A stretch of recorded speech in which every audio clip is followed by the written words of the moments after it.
ઉપર ઉભા છો એ સ્ટેશન સુધીનો રોડ, આ મૂર્ખના સરદારો આ ભૂખી નદીને છાણીને કેનાલથી બહારથી ડાયવર્ટ કરી આ કરોડો અબજો રૂપિયા બનાવેલા રોડ પર તોડી અહીંયા નદી ડાયવર્ટ કરવાના છે અને આ ઉભા છીએ ત્યાંથી નદી ડાયવર્ટ કરી અને નિઝામપુરા સ્મશાનમાં લઈ જવાના છે।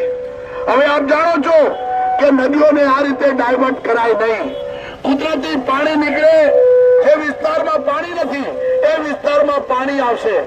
સંતોષનગર, પૂર્વમ પાર્ક, પાવન પાર્ક, આ તમામ વિસ્તારોમાં તો બે બાજુ નદી હશે, પાછળના ભાગે ભૂખી નદી અને આ ડાયવર્ટ કરેલી નદી। આ નદીનો વિરોધ કરવા માટે આ ડાયવર્ટ જે કરવાનો નિર્ણય લીધેલો છે એને કોર્પોરેશનના શાસકો સામે વિરોધ કરવા માટે આપણા વિસ્તારના તમામ નાગરિકોએ જન આંદોલન શરૂ કર્યું છે।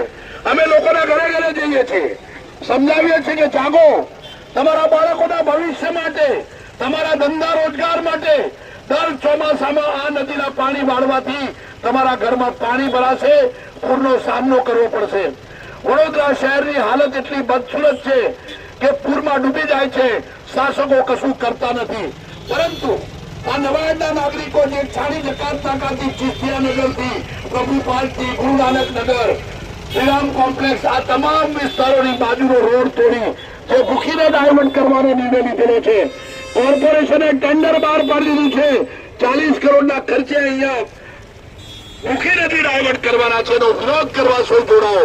અમે તમને અપીલ કરવામાં આવ્યા છીએ કે ચાલો બધા જઈને કોર્પોરેશનમાં વિરોધ નોંધાવીએ, નહીતર આપણા ઘર પાણીમાં રહેશે। આ સંતોષનગર, પાવન પાર્ક, પરમ પાર્ક તો સ્વિમિંગ પુલ બની જશે। આવા મૂર્ખામી ભરા નિર્ણય સામે સૌ જાગો, જોડાઓ। આપણે ટૂંક સમયમાં મોટી સંખ્યામાં કોર્પોરેશન પર મોરચો લઈ આનો વિરોધ નોંધાવવાનો છે। આજે અમે દરેકના ઘરે ઘરે જઈ, જેમને ખ્યાલ ના હોય કે તમારા વિસ્તારનું શું થઈ રહ્યું છે, તમારા ઘરનું શું થઈ રહ્યું છે, એટલે આ જન આંદોલનમાં સૌ જોડાઓ એની વિનંતી કરવા અમે દરેકના ઘરે જઈને કરી રહ્યા છીએ।